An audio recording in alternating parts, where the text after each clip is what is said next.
to our Farm Labor Resources video here, and I'm Rodney Jones. And what I wanted to do today is visit with you and accomplish a couple of things in a short time period. First, introduce you to our Farm Labor Management Handbook, which is available on our website. And secondly, to just briefly go through at least an introduction to the content that you would find in that Farm Labor Management Handbook, or in other words, give you an introduction to the human resource management issue as it pertains to most farms and ranches. So first I'd like to mention that when I think of farm labor management or farm human resource management, it's helpful to me to think of our farm operation, our business, your business, whatever it may be, as a team, and think of that team being on a bus and or a minivan or a small car, depending on the size and scope of your business. And two important questions that I am constantly encouraging folks to ask themselves. Number one, do you have the right people on the bus? Are there people who don't belong on your team who would be a better fit somewhere else? Or are there people that you need to bring onto your team that would be a good fit? That's question number one. And question number two is, are the people that you have on your team in the right seats, in the right roles in your business? You may have some very talented folks in your business that you're not completely taking full advantage of their skills and abilities because they're not assigned the right set of tasks. So that's one way to kind of, in a big picture way, visualize the human resource management question. Our Farm Labor Management Handbook kind of outlines 7 different categories, or as the title implies, 7 steps to the staffing problem.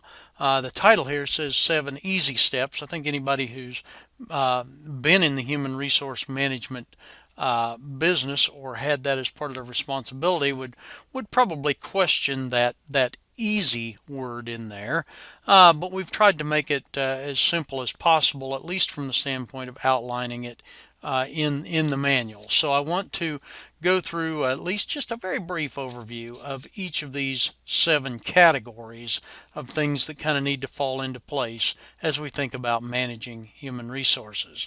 So first, of course, is assessing your human resource needs in the first place.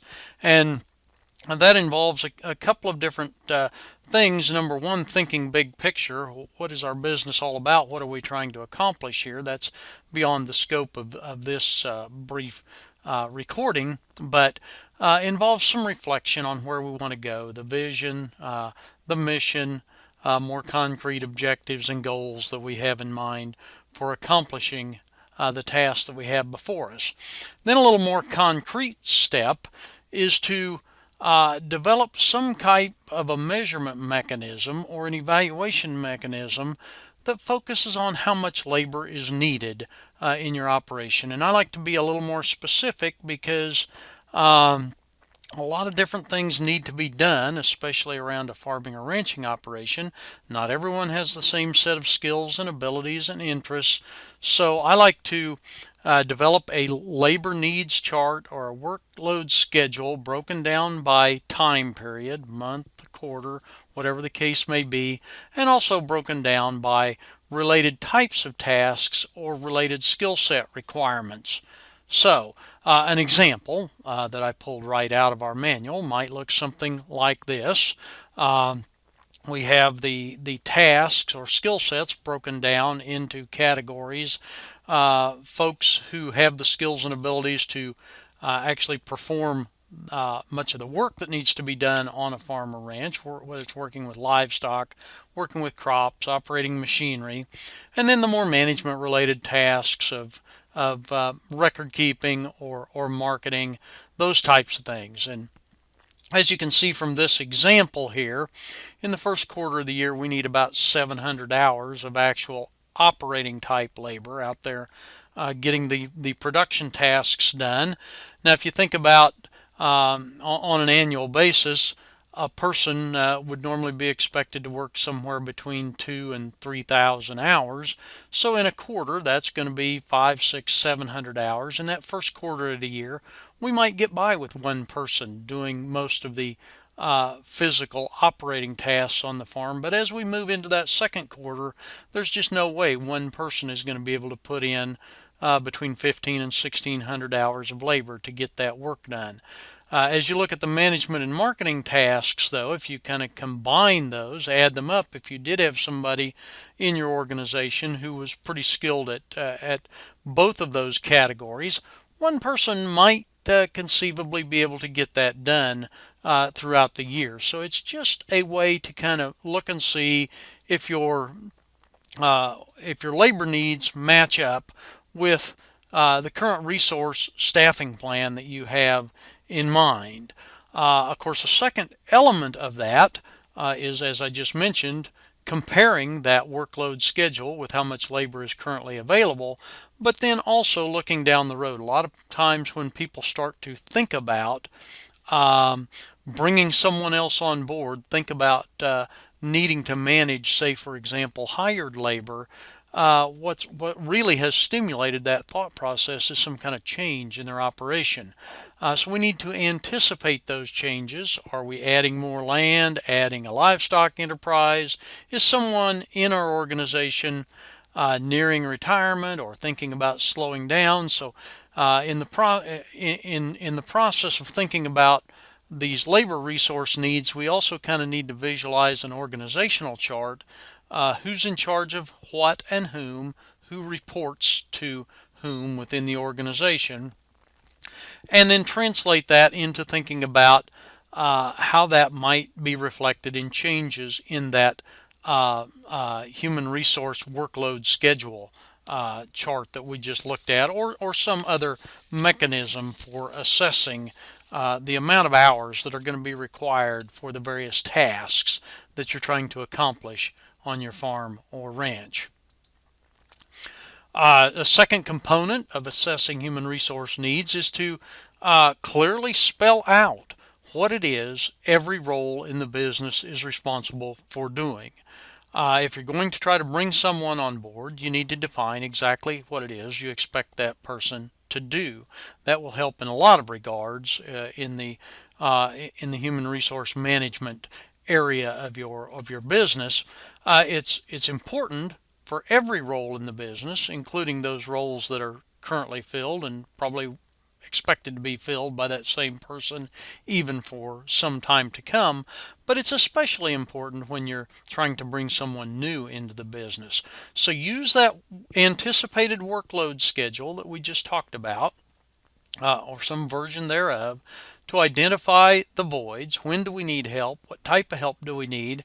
And then very specifically develop job descriptions to fill those voids. Now I have a couple of references there at the bottom of the page, places to go to find example job description templates, for example, or some information on how to write job descriptions. But basically, to kind of sum it up, any job description needs to include the following elements at a minimum.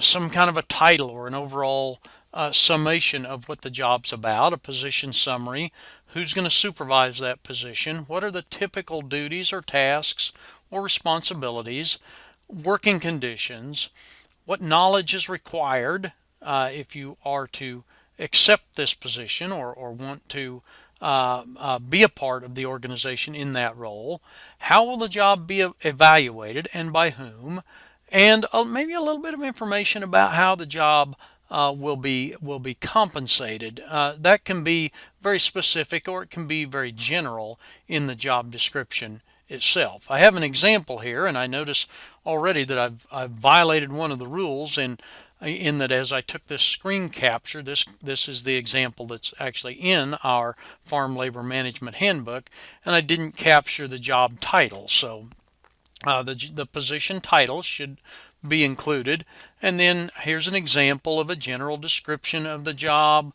a list of typical duties, tasks, and responsibilities. It needs to include all of the common or major tasks and duties that the person would be expected to perform. That's not to say that you can't add a catch-all and say other similar type duties as assigned or as needed, but you don't want it to be that broad for the overall description of duties, tasks, and responsibilities. A little bit of a summary of the working conditions, positive or even negative aspects of working conditions. Then we have a section in here about required knowledge, skills, and abilities.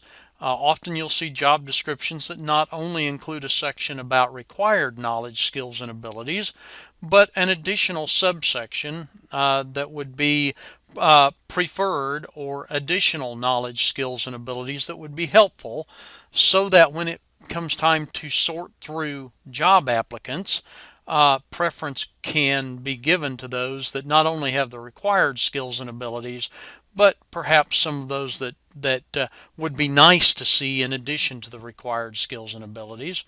How's the position going to be evaluated? We have that spelled out here, and just a little bit of information about how the position will be compensated or rewarded, at least in terms of monetary compensation.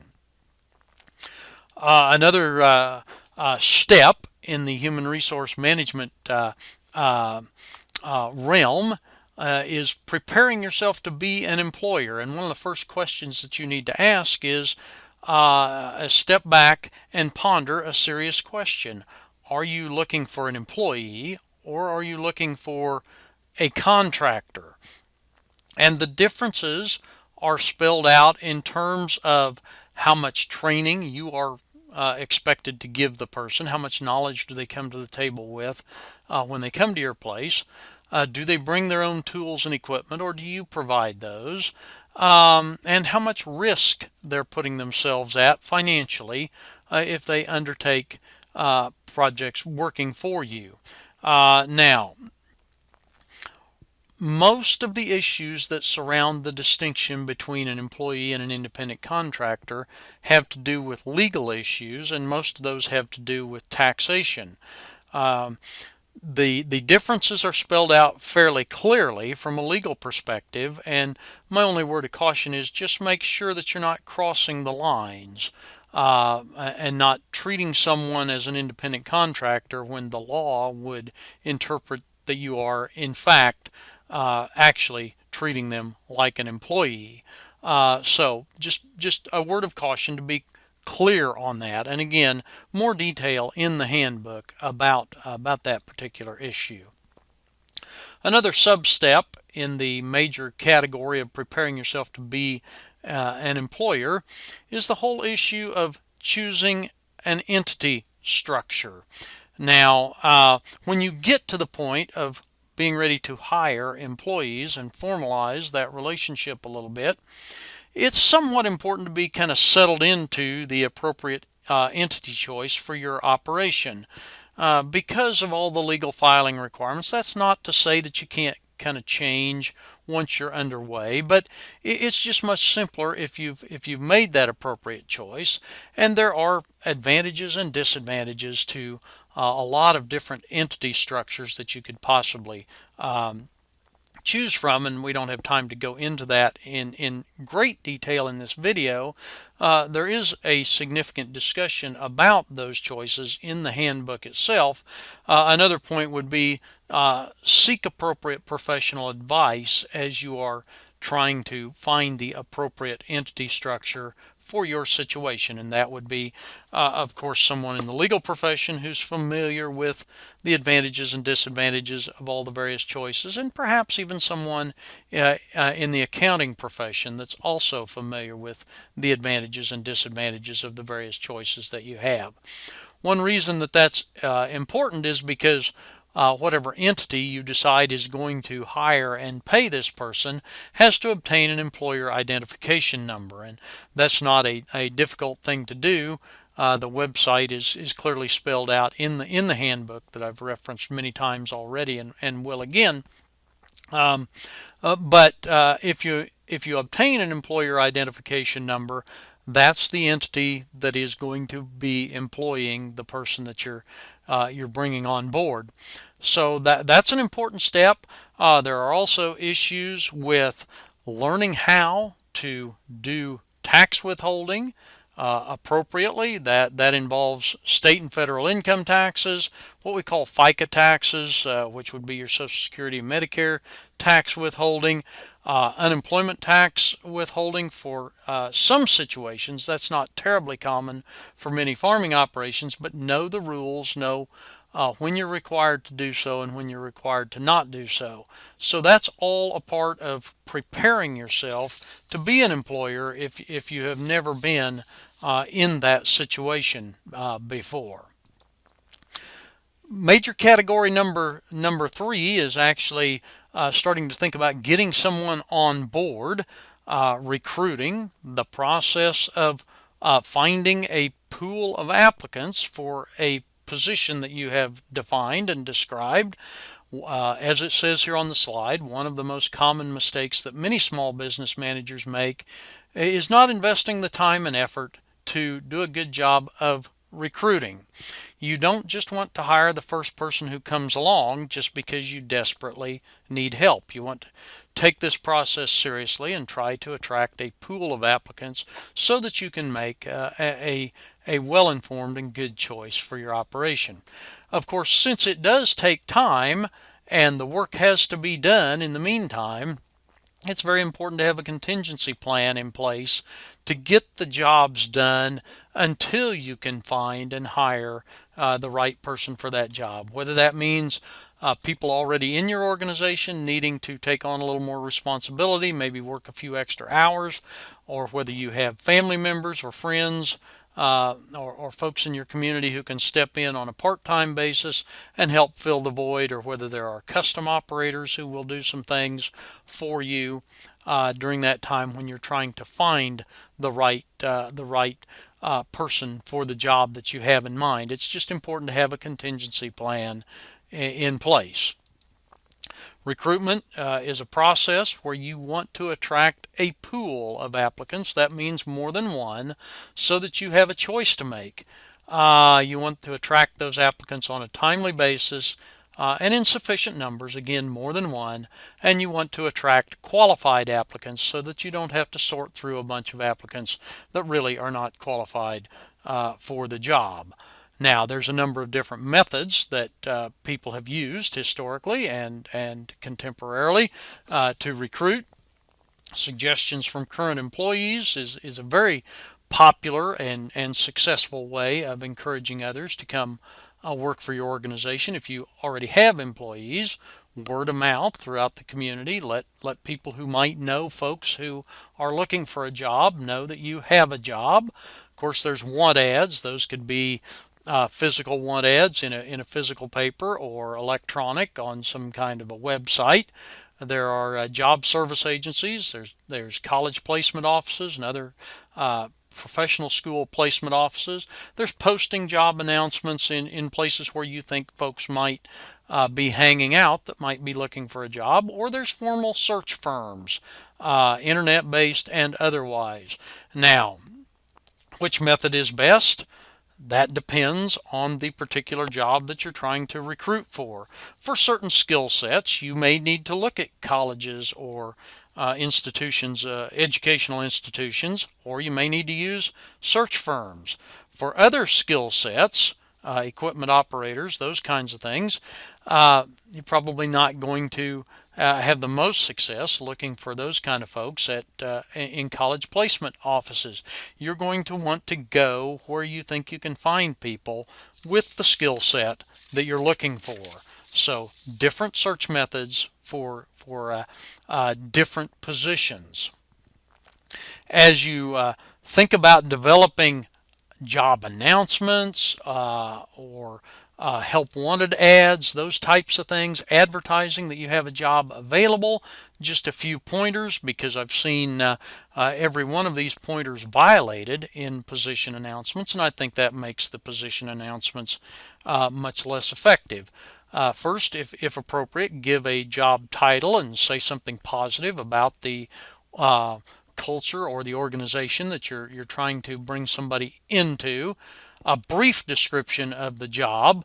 If they want more information, they can request a a position description, or have that posted on a website somewhere where they can go find more details. But a brief description of the job.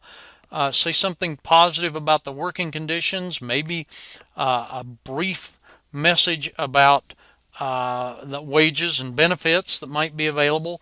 And finally, last but not least, don't forget to let them know in the position advertisement how to apply for the job, who to contact, or where to go to get more information.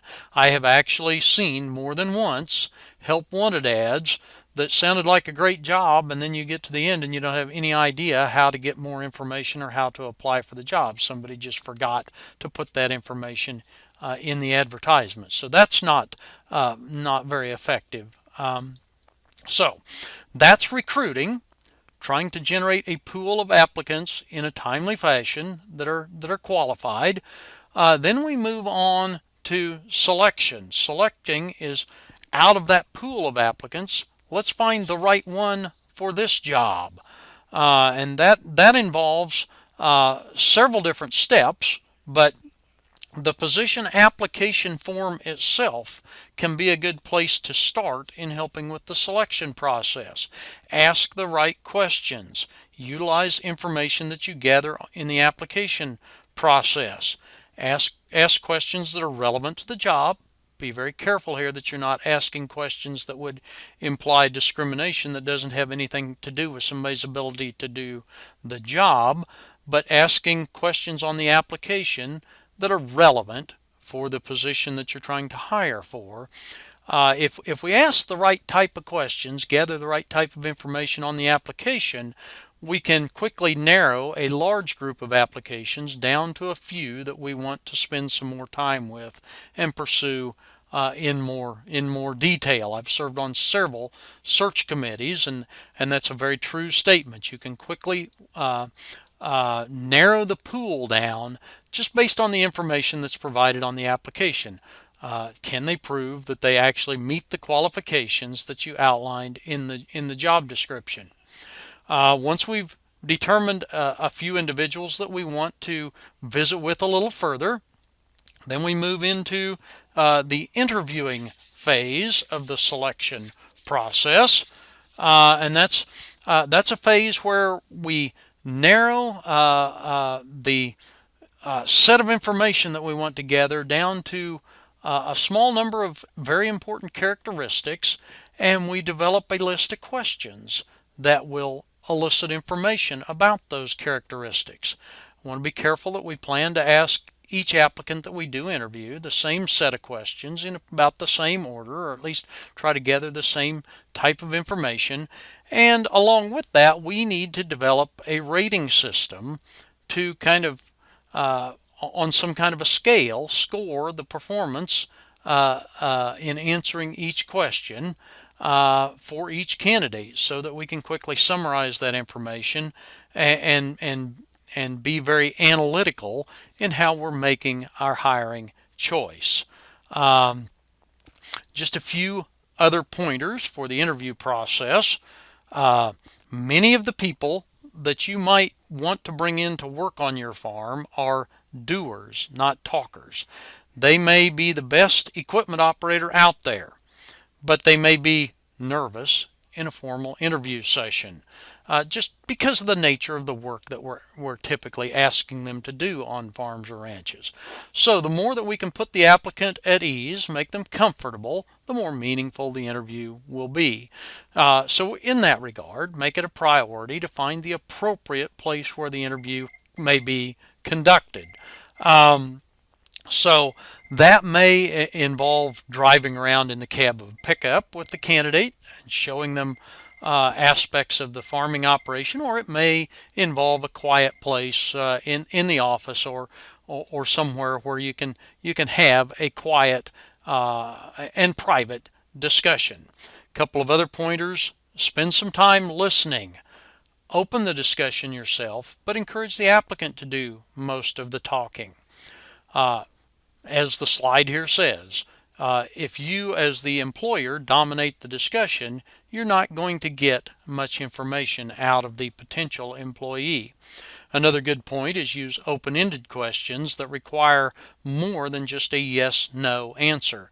So, for example, instead of "have you ever run a combine?" that's a yes/no answer. Somebody who ran a combine 30 years ago that has nothing to do with current technology might legitimately answer that question yes. But instead of asking that question, say something like, "Tell me about your experiences with combines and harvesting equipment." That would lead into a discussion of the applicant's entire experience, and particularly more recent experience, and give you a lot more detail about what they actually know or do not know how to do. Fulfill your responsibilities to the applicant. Be honest, but at the same time, talk about the positives of the position. You want to maintain a positive atmosphere. Give the applicant plenty of opportunity to ask further probing questions. If they don't understand everything about the position or have some questions, give them the opportunity to ask. I have in bold here, again, treat every applicant the same. That will lead to a more productive selection process, but more importantly, or perhaps as importantly anyway, it might help keep you out of legal trouble later on with any perception of discrimination. And then finally, notify the applicants of their status as soon as any decisions have been made about that particular applicant. Even if you haven't made a final choice on the person you're going to hire, if you've decided that somebody is not a good fit for your position, then let them know that, and let them know why. You can do it concisely, but I actually have the personal experience of having applied for positions many years ago that I'm still waiting to hear back whether or not I'm a candidate for the job, because they never got back with me about the status of my application. Now, of course, I'm being a little bit cynical there, in that I know good and well I'm no longer an applicant for that position. Others have filled those positions long ago. But my point is, I never heard back, so I was left in limbo, and that's just not a good way to treat people. Perhaps they might be a fit for a position later on, and you want to leave them with a positive perception of you and your business. Check references. Ask for references, ask for permission to talk to those references, and then follow up and either speak with or request a letter from those references, because that will help you to make a more intelligent hiring decision. And then once you've gone through that process with all the folks that you decided to speak with in a formal interview setting, then as soon as possible, make your hiring decision, get someone on board. And that leads us to the next slide, where you have made your decision. Then there's some things that you have to do the first day on the job. If you're new at this, you may not be aware of this, or you may need to be reminded. But the first day on the job, after we've decided to hire someone, we've made them an offer, and that's been accepted, then we need to collect all employee information, and that includes I-9 information. We have to jointly with the employee that we've hired fill out the I-9, which guarantees that we have verified their identity and verified that they are in fact authorized to work in the United States. That's a legal requirement. Collect payroll information. That usually involves filling out a W-4, so we know how much, so we can figure out how much to withhold. Gathering contact information, those kinds of things. And then there's a couple that many ag employers are a bit lax on, but it's the law, and it's not that difficult. And that is new employee hire reporting. We are supposed to report when we hire somebody to a database, and I have the website there where we can go to find out information about how to do that. It's not that difficult. That is, of course, so that if somebody has a wage garnishment against that individual or something, then we need to know that information and be able to abide by it. And then there are some workplace notices that are legally required to be posted when you hire somebody. Those notices are different for different types of jobs and different situations, but there's information available at the website on the bottom of the page there to download the notices. First, find out what notices you are required to post, and secondly, how to obtain the posters that portray those notices, or give you some information about how they need to be displayed. Another aspect of bringing a new employee on board is training. All employees need training. They need, expect, and deserve some training. It doesn't matter if this person has been operating very similar to equipment to yours, and you're hiring them to be an equipment operator. They have not operated your equipment the way you want it operated on your farm. They probably don't even know where all your farms are. So they don't bring with them all the knowledge and the skills and abilities. Training takes time, but it's a great investment in the future. One quick point on training is if you're not doing the training yourself, if you're relegating that task to someone else, make sure that the person that you have training that new employee is pretty good at doing that job themselves, and is a good communicator, capable of teaching someone else how you want that job done. There's about a 5-step process that has worked very well historically. It's worked very well on our own farm, in our own situation, many times, to train people how to do certain tasks. And I always try to keep this 5-step process in mind when I'm training someone how to do something that they're not familiar with, or they're not familiar with on our farm. First, put the employee at ease and prepare the workplace. Get the equipment ready, or the workplace ready, or whatever it is that you're asking them to do. Then explain to the employee in fairly significant detail how you want the task done. Show the employee how you want the task done. Do it yourself. Give them a demonstration. Then let the employee do the task under your supervision a time or two, and then review the work. And sometimes you have to kind of go back a few steps and do it again, or talk to them a little more. But this 5-step process has been proven to be very effective. So we've got the person on board. We need to think about how to keep good employees happy over the long term. It's expensive to hire new folks, and it's very disruptive. So we want to keep our employees as happy as we can, and keep them on board for as long as we need them. Of course, people are motivated by a couple of different categories of factors. One of them is money and other maintenance factors, and the other is motivational factors. And the key to this slide, the key to understanding the point I want to make with this slide, is that everyone is different. So a supervisor, a manager's task, is to figure out what motivates each individual on your team and individualize that employer-employee relationship. That's why trying to have one individual supervise or directly supervise too many people often doesn't work out very well, because they don't have the opportunity to truly figure out what it is that's important. Some people respond well to challenging work. Some people are only interested in the economic factors. Some people are really motivated by moving up throughout the organization, increased responsibility, increased sense of importance, involvement in decision making. Others don't care about that stuff at all. So the supervisor or the manager's job is to figure out what works for each individual on the team. Giving ongoing feedback to all employees is important. And I'm not talking about just the annual or periodic review. I'm going to talk about that perhaps a little bit in the next slide. But ongoing feedback is critical for employee development, growth, and productivity. Make it routine so that it never feels uncomfortable.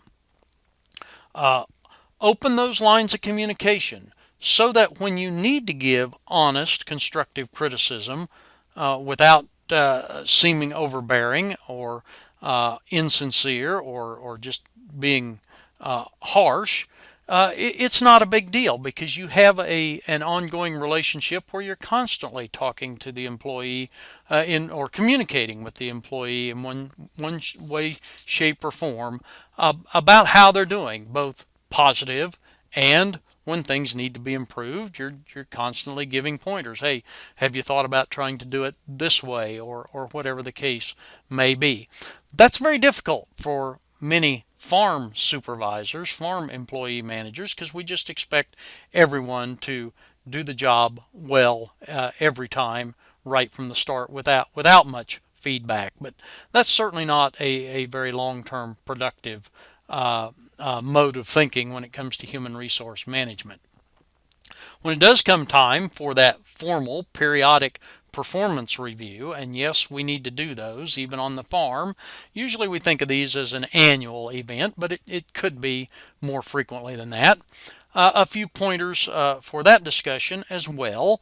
Explain the purpose of the discussion well in advance. Hey, we need to get together next Friday morning to talk about how the last period has gone, year or whatever, and talk about some things that we're thinking about for the near future. Get some feedback from the employee about how they think the relationship is going. Then communicate your views concerning how the relationship or work is going. Reconcile any differences. Often there are none. Usually the employee sees things pretty much the same way as the employer, but that's not always the case. And devise a plan of action. Write down some goals and objectives for the upcoming year or upcoming employment period.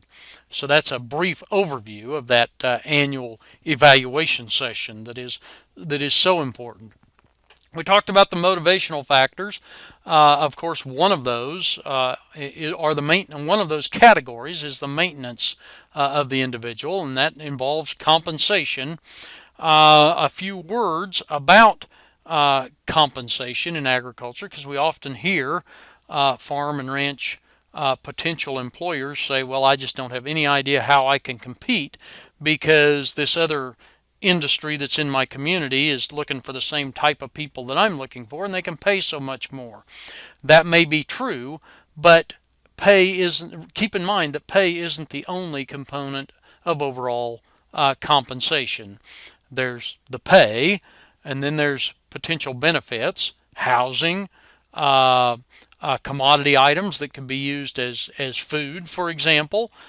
There's perks, use of a vehicle periodically, use of a small tractor and mower to mow their yard once in a while. Some of those things that perhaps other employers in the community can't offer.